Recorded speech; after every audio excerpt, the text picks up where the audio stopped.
measure and evidence of immiscibility is when the liquids for layers. When a solute is dissolved in the solvent, its particles are eventually distributed throughout the solution.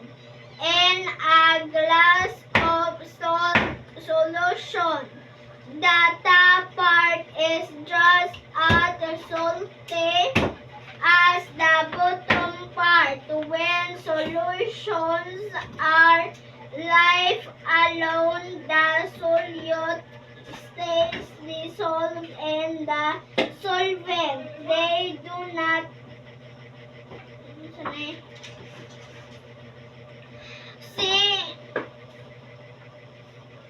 C-L-U-M-P.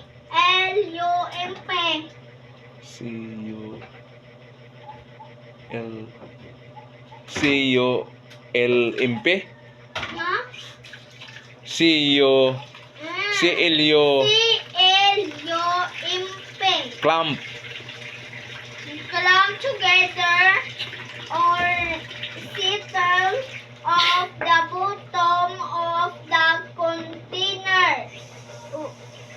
When clumping or settling happens, an mixture and not really a solution, but a suspension.